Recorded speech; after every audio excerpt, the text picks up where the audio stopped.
Chapitre 116. À Gethsémani, les disciples parlent avec Jésus des païens et de la femme voilée. La conversation avec Nicodème. Le 24 février 1945. Jésus dîne dans la cuisine de la maisonnette de l'Oliveraie avec ses disciples. Il parle des événements de la journée. Cependant, il ne s'agit pas de celle que j'ai racontée plus haut, car je constate qu'on parle d'autres faits, parmi lesquels est la guérison d'un lépreux survenu près des tombeaux, sur la route de Bethphagée. « Il y avait aussi un centurion romain qui regardait, dit Barthélemy, qui ajoute « Il m'a demandé du haut de son cheval « L'homme que tu suis fait souvent des choses semblables ?» Et à ma réponse affirmative, il s'est écrié « Alors il est plus grand qu'Esculape, et il deviendra plus riche que Crésus. » J'ai répondu « Il sera toujours pauvre aux yeux du monde, car il ne reçoit pas mais il donne, et ne veut que des âmes pour les conduire au Dieu vrai. » Le centurion m'a regardé avec surprise, puis il a éperonné son cheval et est parti au galop. Il y avait aussi une dame romaine dans sa litière. Ce ne pouvait être qu'une femme. Elle avait baissé les rideaux, mais jeté des coups d'œil au dehors. Je l'ai bien vue, dit Thomas. Jean intervient. Oui, elle était au début du tournant. Elle avait donné l'ordre de s'arrêter quand le lépreux avait crié « Fils de David, aie pitié de moi !» Un rideau avait bougé, et j'ai vu qu'elle t'a observé avec une loupe précieuse. Puis elle a eu un rire ironique. Mais quand elle a vu que toi, sur ton seul ordre tu l'avais guéri, elle m'a appelé pour m'interroger. C'est donc lui qu'on donne pour le vrai Messie ? J'ai répondu que oui, et elle m'a dit « Tu es avec lui ?» Puis elle m'a demandé « Est-il vraiment bon ?» Alors tu l'as vue ? Comment était-elle ? Demandent Pierre et Judas. Bah, une femme. Quelle découverte, fait Pierre en riant. Et Judas poursuit. Mais elle était belle, jeune, riche ? Oui, il me semble qu'elle était jeune et belle aussi, mais je regardais toujours vers Jésus plutôt que de son côté. Je voulais voir si le maître se remettait en route. Imbécile, murmure Judas entre ses dents. Pourquoi ? Intervient Jacques, fils de Zébédée, pour le défendre. Mon frère n'est pas un Ganymède en quête d'aventure. Il a répondu par politesse, mais il n'a pas manqué à sa première qualité. Laquelle ? Demande Judas. Celle d'un disciple qui garde pour son maître son unique amour. Irrité, Judas baisse la tête. D'ailleurs, ce n'est pas bien que l'on vous voie parler avec les Romains, dit Philippe. Déjà, ils nous reprochent d'être Galiléens, et pour cette raison moins purs que les Judéens, et cela par naissance. Puis ils nous accusent de séjourner souvent à Tibériade, lieu de rendez-vous des païens, des Romains, des Phéniciens, des Syriens, et de combien de choses encore ne nous accusent-ils pas ? Tu es bon, Philippe, et tu mets un voile sur ce cas de dure la vérité que tu cites. Mais sans voile, la vérité est celle-ci. De combien de choses ne m'accusent-ils pas, moi ? Dit Jésus qui jusqu'alors s'est tu. Au fond, ils n'ont pas tout à fait tort, nous avons trop de contact avec les païens, lance Judas. Crois-tu que les païens sont uniquement ceux qui n'ont pas la loi mosaïque ? Demande Jésus. Qui d'autre ? Judas. Peux-tu jurer sur notre Dieu que tu n'as pas de paganisme dans ton cœur et que les Juifs les plus en vue en sont indemnes ? Mais maître, pour ce qui est des autres, je n'en sais rien, mais moi, je peux le jurer en ce qui me concerne. Dans ta pensée, qu'est-ce que le paganisme ? Demande encore Jésus. C'est suivre une religion qui n'est pas vraie, adorer les dieux, réplique vivement Judas. Quels dieux ? Les dieux de la Grèce, de Rome, ceux d'Égypte, en somme les dieux aux 1000 noms, des êtres imaginaires qui, selon les païens, peuplent leur Olympe. Il n'y a pas d'autres dieux ? Seulement les dieux de l'Olympe ? Et quels autres ? Ne sont-ils pas déjà trop nombreux ? Oui, bien trop nombreux. Mais il en est d'autres sur les autels desquels tous les hommes viennent brûler de l'encens, même des prêtres, des scribes, des rabbins, des pharisiens, des sadducéens, des hérodiens, qui tous appartiennent à Israël, n'est-ce pas ? Non seulement eux, mais même mes disciples. Ah, pour cela, non ! Affirment-ils tous unanimement. Non, mes amis, lequel d'entre vous n'a pas un culte secret si ce n'est plusieurs. Pour l'un, c'est la beauté et l'élégance, pour un autre, l'orgueil de ses connaissances, un troisième encense l'espoir de devenir grand humainement, un autre encore adore la femme, certains l'argent, un autre se prosterne devant son érudition, et ainsi de suite. En vérité, je vous dis qu'il n'y a pas d'homme qui ne soit marqué par l'idolâtrie. Alors comment mépriser ceux qui sont païens par malchance, lorsque, malgré l'appartenance au Dieu vrai, on reste volontairement païen? Mais nous sommes des hommes, maître, s'exclament plusieurs. C'est vrai.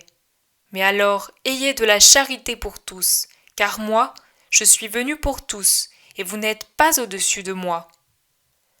Mais en attendant, il nous accuse, et ta mission en est entravée.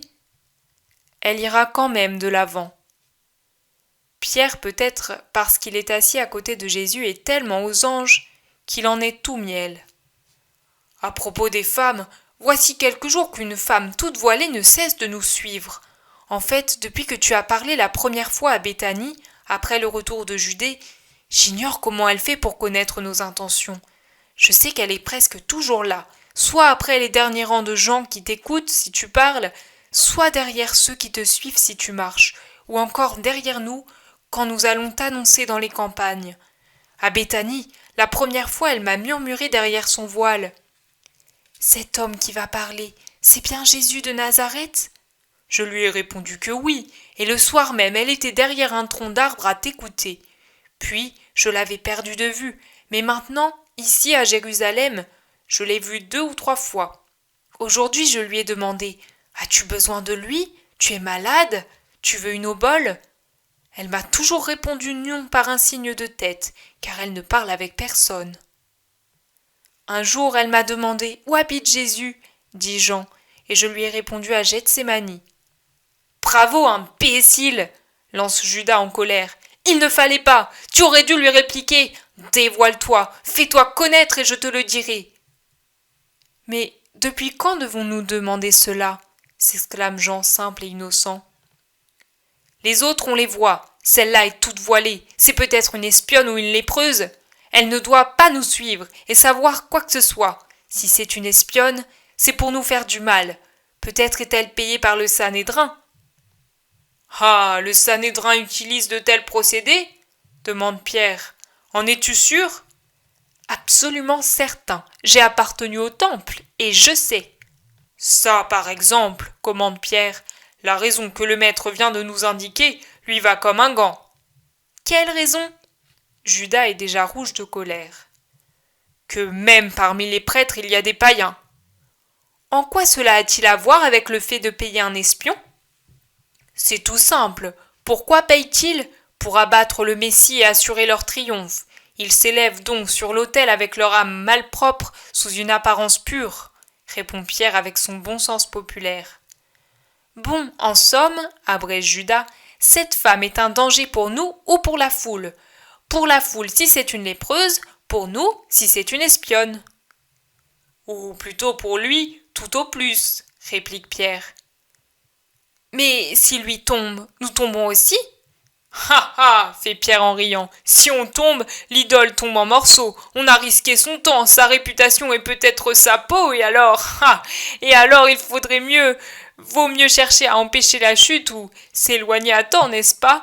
Pour moi, au contraire, regarde, je l'embrasse plus étroitement. S'il tombe abattu par ceux qui sont traîtres de Dieu, je veux tomber avec lui. Pierre, de ses bras courts, enlace étroitement Jésus. Tout attristé, Jean, qui est en face de Jésus, dit « Je ne croyais pas avoir fait tant de mal, maître. Frappe-moi, maltraite-moi, mais sauve-moi. Malheur si j'étais la cause de ta mort. Ah, je ne pourrais plus retrouver la paix. Je sens que mon visage fondrait en larmes et que mes yeux en seraient brûlés. Qu'ai-je donc fait ? Judas a raison. Je suis un sot. » Non, Jean, tu n'es pas sot et tu as bien agi. Laissez-la toujours venir et respectez son voile. Elle peut l'avoir mis en guise de défense dans un combat entre péché et soif de rédemption. Savez-vous quelle blessure frappe un être quand de tels combats surviennent ? Connaissez-vous ses pleurs et le rouge qui lui monte au front? Tu as dit, Jean, mon cher fils au bon cœur d'enfant, que ton visage se creuserait sous l'effet de tes pleurs intarissables, si tu avais été pour moi une cause de mal. Mais sache que lorsqu'une conscience qui s'éveille commence à ronger une chair qui a été péchée, pour la détruire et triompher par l'esprit, elle doit forcément consumer tout ce qui a été attrait de la chair, et la créature vieillit, se fane sous l'ardeur de ce feu qui la travaille. Ce n'est qu'après, une fois la rédemption achevée, qu'elle se refait une beauté nouvelle, sainte et plus parfaite, car c'est la beauté de l'âme qui affleure dans le regard, le sourire, la voix, l'honnête hauteur du front sur lequel est descendu et resplendit comme un diadème le pardon de Dieu. Alors, je n'ai pas mal agi? Non, et Pierre non plus. Laissez-la faire. Et maintenant, que chacun aille se reposer. Moi, je reste avec Jean et Simon, auxquels je dois parler. Allez. Les disciples se retirent.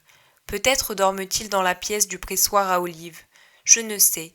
Ils s'en vont et sûrement ne rentrent pas à Jérusalem, car les portes sont fermées depuis longtemps.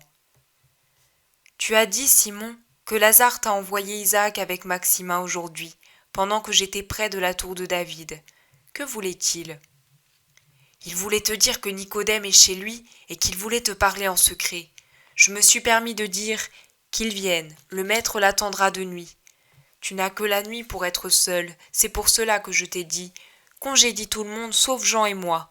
Jean devra se rendre au pont du Cédron pour attendre Nicodème qui se trouve dans une des maisons de Lazare, hors les murs. Moi, j'ai servi à t'expliquer. Ai-je mal fait? Tu as bien fait. Jean, va prendre ta place. Simon et Jésus restent seuls. Jésus est pensif. Simon respecte son silence. Mais Jésus le rompt à l'improviste, et comme s'il terminait à haute voix quelque conversation intérieure, il dit « Oui, c'est bien d'agir ainsi. Isaac, Élie, les autres suffisent pour garder vivante l'idée qui déjà prend corps chez les bons et les humbles. Pour les puissants, il y a d'autres leviers. Il y a Lazare, Cousa, Joseph, d'autres encore. Mais les puissants ne veulent pas de moi. Ils craignent et tremblent pour leur pouvoir. J'irai loin de ce cœur juif, toujours plus hostile au Christ. Nous rentrons en Galilée? Non, mais loin de Jérusalem. Il faut évangéliser la Judée. C'est aussi Israël. Mais ici, tu le vois, tout est bon pour m'accuser. Je me retire. C'est la seconde fois. Maître, voici Nicodème, dit Jean en entrant le premier. On se salue, puis Simon prend Jean avec lui et sort de la cuisine pour les laisser seuls. Maître, pardonne-moi si j'ai voulu te parler en secret.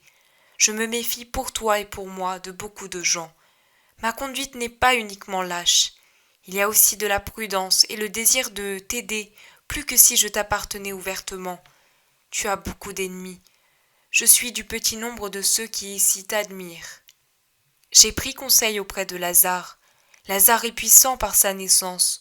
On le craint parce qu'il est en faveur près de Rome, juste aux yeux de Dieu, sage par maturité d'esprit et par sa culture. Il est à la fois ton véritable ami et le mien. C'est pour cela que j'ai voulu m'entretenir avec lui, et je suis heureux qu'il ait eu le même avis que moi. Je lui ai rapporté les dernières discussions du Sanhédrin à ton sujet. Les dernières accusations. Dis la vérité toute nue, telle qu'elle est. Les dernières accusations. Oui, maître. J'étais sur le point de dire « Eh bien, moi aussi je suis des siens », pour qu'au moins dans cette assemblée il y ait quelqu'un en ta faveur.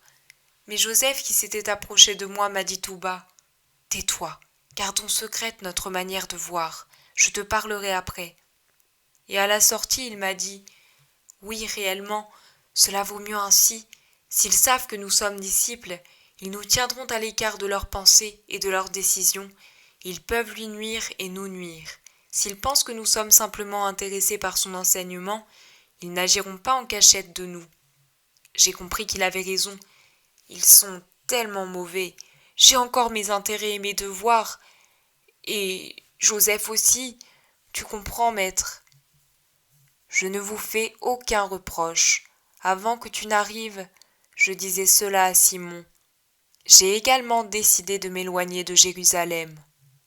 Tu nous hais parce que nous ne t'aimons pas? Non, je ne hais pas même mes ennemis. Tu le dis, oui, c'est vrai, tu as raison. Mais quelle douleur pour Joseph et moi. Et Lazare, que dira Lazare qui aujourd'hui même a décidé de te faire dire de quitter ce lieu pour aller dans une de ses propriétés de Sion? Tu sais, Lazare est puissamment riche. Une bonne partie de la ville lui appartient ainsi que beaucoup de terres de la Palestine. À sa fortune et à celle de Chéri, de ta tribu et de ta famille, leur père avait ajouté ce qui était une récompense des Romains à leurs serviteurs fidèles et avait laissé à ses fils un important héritage. Mais ce qui a plus d'importance, une forte amitié, bien que voilée avec Rome. Sans elle, qui donc aurait sauvé toute sa maison de l'infamie due à la conduite honteuse de Marie, son divorce reconnu uniquement parce que c'était elle, sa vie licencieuse dans cette cité, qui est sa propriété, et à Tibériade, l'élégant lupanar dont Rome et Athènes ont fait un lieu de rendez-vous galant pour tant de membres du peuple élu? Vraiment, si le Syrien Théophile avait été un prosélyte plus convaincu, il n'aurait pas donné à ses enfants cette éducation hellénisante qui tue tant de vertus et sème tant de volupté. Bu et éliminé sans conséquences fâcheuses par Lazare, et spécialement par Marthe, elle a contaminé Marie, elle s'est développée du fait de sa nature passionnée, et a fait d'elle la fange de sa famille et de la Palestine. Non, sans la puissante faveur de Rome qui la protège, on aurait prononcé l'anathème contre eux plus que s'ils étaient lépreux. Mais puisqu'il en est ainsi, profite de la situation. Non, je me retire. Si on me veut, on viendra à moi. J'ai mal fait de parler. Nicodème est effondré. Non, attends, et sois-en persuadé. Jésus ouvre une porte et appelle. Simon, Jean, approchez. Les deux apôtres accourent. Simon, raconte à Nicodème ce dont je te parlais quand il est entré. Que des bergers suffisaient pour les humbles, et Lazare, Nicodème et Joseph avec Cousa pour les puissants, et aussi que tu te retirerais loin de Jérusalem, sans pourtant abandonner la Judée. Voilà ce que tu disais. Pourquoi me le fais-tu répéter? Qu'est-ce qui est arrivé? Rien. Nicodème craignait que je ne parte à cause de ces paroles. J'ai dit au maître que le Sanhédrin lui est de plus en plus hostile et que ce serait bien qu'il se mette sous la protection de Lazare. Il a protégé tes biens parce qu'il a Rome pour lui. Il protégerait aussi Jésus. C'est vrai, c'est un bon conseil. Bien que ma caste soit mal vue de Rome, un mot de Théophile m'a conservé mes biens durant la proscription et la lèpre. Et Lazare t'est vraiment très attaché, maître. Je le sais, mais j'ai décidé, et je fais ce que j'ai décidé. Nous allons te perdre alors. Non, Nicodème. Des hommes de toute secte vont voir Jean-Baptiste. Des hommes de toute secte et de toute fonction pourront venir à moi. Nous venions à toi, sachant que tu es plus que Jean.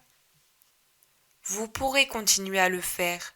Je serai un rabbi solitaire comme Jean, et je parlerai aux foules désireuses d'entendre la voix de Dieu et capables de croire que je suis cette voix, et les autres m'oublieront, si du moins ils en sont capables. Maître, tu es triste et déçu. Tu as raison, tous t'écoutent et croient en toi uniquement pour obtenir des miracles. Même un courtisan d'Hérode, qui devait forcément avoir corrompu sa bonté naturelle dans cette cour incestueuse, et même encore des soldats romains croient en toi. Il n'y a que nous, de Sion, qui sommes si durs. Mais pas tous. Tu le vois, maître. Nous savons que tu es venu de la part de Dieu et qu'il n'existe pas de plus grand docteur que toi. Même Gamaliel le dit. Personne ne peut faire les miracles que tu fais s'il n'a pas Dieu avec lui. Cela même les savants comme Gamaliel le croient. Alors comment se fait-il que nous ne puissions avoir la foi que possèdent les petits d'Israël? Ah, dis-le-moi exactement, je ne te trahirai pas, même si tu me disais « J'ai menti pour mettre en valeur mes sages paroles sous un sceau que personne ne peut ridiculiser. » Es-tu le Messie du Seigneur, l'attendu, la parole du Père incarnée pour instruire et racheter Israël conformément à l'alliance. Me poses-tu cette question de toi-même, ou d'autres t'envoient-ils pour me la poser? De moi-même, Seigneur, c'est pour moi un vrai tourment. Je subis une bourrasque, vent opposé et voix contraire. Pourquoi n'ai-je pas en moi, qui suis un homme mûr, cette certitude paisible que possède celui-ci, presque analphabète et tout jeune, qui lui met un tel sourire sur le visage, une telle lumière dans les yeux, un tel soleil dans le cœur? Comment crois-tu, Jean, pour être si assuré? Mon fils, apprends-moi ton secret, le secret qui te permet de savoir, voir et reconnaître le Messie, en Jésus de Nazareth. Jean rougit comme une pivoine, puis il baisse la tête comme pour s'excuser de dire une chose si grande, et il répond simplement « En aimant. » En aimant? Et toi, Simon, qui es un homme probe au seuil de la vieillesse, toi qui es instruit et tellement éprouvé que tu es poussé à redouter partout la fourberie. En méditant. En aimant? En méditant? Moi aussi j'aime et je médite, et je n'ai pas encore acquis cette certitude. Jésus lui répond vivement. Je vais te confier le véritable secret. Eux, ils ont su renaître avec un esprit nouveau, libre de toute chaîne, vierge de toute idée. C'est ainsi qu'ils ont compris Dieu. À moins de renaître, on ne peut voir le royaume de Dieu, ni croire en son roi. Comment quelqu'un peut-il renaître s'il est déjà adulte? Une fois sorti du sein maternel, l'homme ne peut jamais plus y rentrer. Tu fais peut-être allusion à la réincarnation à laquelle croient beaucoup de païens? Mais non, tu ne peux pas supposer cela. Et puis, ce ne serait pas rentrer dans le sein, mais reprendre une chair au-delà du temps. Par conséquent, il ne s'agit pas de renaître maintenant. Comment? Comment? Il n'y a qu'une seule existence pour la chair sur la terre et une seule vie éternelle de l'âme au-delà. Je ne parle pas en ce moment de la chair et du sang, je parle de l'âme immortelle, qui par l'intermédiaire de deux choses renaît à la vie, par l'eau et par l'esprit. Mais la plus grande, c'est l'esprit sans lequel l'eau n'est qu'un symbole. Celui qui s'est lavé avec l'eau doit se purifier ensuite avec l'esprit, et avec lui s'allumer et resplendir, s'il veut vivre dans le sein de Dieu, ici-bas et dans le royaume éternel. Car ce qui est engendré par la chair est et demeure chair, puis meurt après en avoir servi les désirs et les péchés. Mais ce qui est engendré par l'esprit est esprit, et vit en revenant à l'esprit qui l'a engendré, après l'avoir élevé à l'âge parfait. Le royaume des cieux ne sera habité que par des êtres parvenus à l'âge parfait de l'esprit. Ne t'étonne donc pas si je dis « Il faut que vous naissiez à nouveau ». Ses disciples ont su renaître. Le jeune a tué la chair et fait renaître son âme en plaçant son moi sur le bûcher de l'amour. Tout a été brûlé de ce qui était matière. Des cendres surgit sa nouvelle fleur spirituelle, tel un merveilleux tournesol qui sait s'orienter vers le soleil éternel. Le vieux a mis la hache d'une honnête méditation au pied de sa vieille pensée et a déraciné le vieil arbre en laissant seulement le bourgeon de sa bonne volonté, d'où il a fait naître sa nouvelle façon de voir. Maintenant, il aime Dieu avec un esprit nouveau, et il le voit. Chacun a sa méthode pour parvenir au port. N'importe quel vent convient pour celui qui sait se servir de la voile. Vous entendez souffler le vent, et vous pouvez vous baser sur sa direction pour diriger la manœuvre. Mais vous ne pouvez dire d'où il vient, ni appeler celui qu'il vous faut. L'esprit aussi appelle, il arrive en appelant et il passe. Mais seul celui qui est attentif peut le suivre. Comme un fils connaît la voix de son père, l'âme engendrée par l'esprit connaît sa voix. Comment cela peut-il se faire? Toi qui es maître en Israël, tu me le demandes? Tu ignores ces choses? On parle et on rend témoignage de ce qu'on sait et de ce qu'on a vu. Or je parle et je témoigne de ce que je sais. Comment pourras-tu jamais accepter ce que tu n'as pas vu si tu n'acceptes pas le témoignage que je t'apporte? Comment pourras-tu croire à l'esprit si tu ne crois pas à la parole incarnée? Je suis descendu pour remonter et entraîner à ma suite ceux qui sont ici-bas. Un seul est descendu du ciel, le Fils de l'homme, et un seul montera au ciel avec le pouvoir de l'ouvrir, moi, le Fils de l'homme. Rappelle-toi Moïse, il a élevé un serpent dans le désert pour guérir ceux qui étaient malades en Israël. Quand je serai élevé, ceux que maintenant la fièvre de la faute rend aveugles, sourds, muets, fous, lépreux, malades, seront guéris, et quiconque croira en moi aura la vie éternelle. Même ceux qui auront cru en moi auront cette heureuse vie. Ne baisse pas la tête, Nicodème, je suis venu pour sauver, pas pour perdre. Dieu n'a pas envoyé son Fils unique dans le monde pour que ses habitants soient condamnés, mais pour que le monde soit sauvé par lui. Dans le monde, j'ai trouvé tous les péchés, toutes les hérésies, toutes les idolâtries. Mais l'hirondelle qui vole rapidement au-dessus de la poussière peut-elle souiller son plumage? Non, elle n'apporte sur les tristes chemins de la terre qu'une virgule d'azur, une odeur de ciel. Elle lance un appel pour secouer les hommes, pour élever leur regard au-dessus de la boue et leur faire suivre son vol qui revient vers le ciel. Il en est ainsi de moi. Je viens pour vous emmener avec moi. Venez. Celui qui croit au Fils unique n'est pas jugé, il est déjà sauvé, car ce Fils parle au Père et dit « Celui-ci m'aime ». Mais celui qui ne croit pas, il est inutile qu'il fasse des œuvres saintes. Il est déjà jugé, car il n'a pas cru au nom du Fils unique de Dieu. Quel est mon nom, Nicodème? Jésus? Non, Sauveur. Je suis le salut. Celui qui ne me croit pas refuse son salut. Il est déjà jugé par la justice éternelle. Et voici ce jugement. La lumière t'avait été envoyée à toi et au monde pour être pour vous le salut.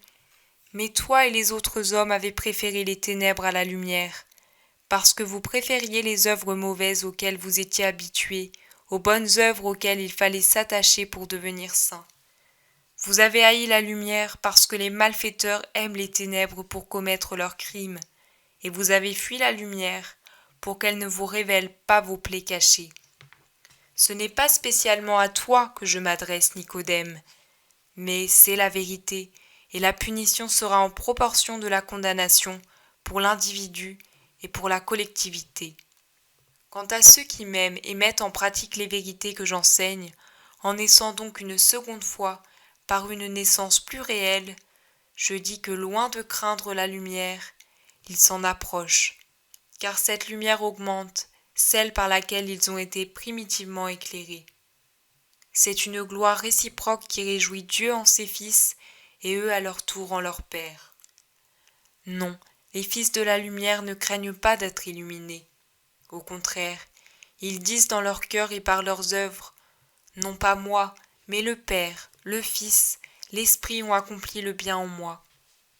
À eux, gloire pour l'éternité, et du haut du ciel, l'éternel chant des trois qui s'aiment dans leur parfaite unité répond, à toi, bénédiction pour l'éternité, car tu es un vrai fils de notre volonté. Jean, rappelle-toi ces paroles pour le moment où l'heure sera venue de les écrire.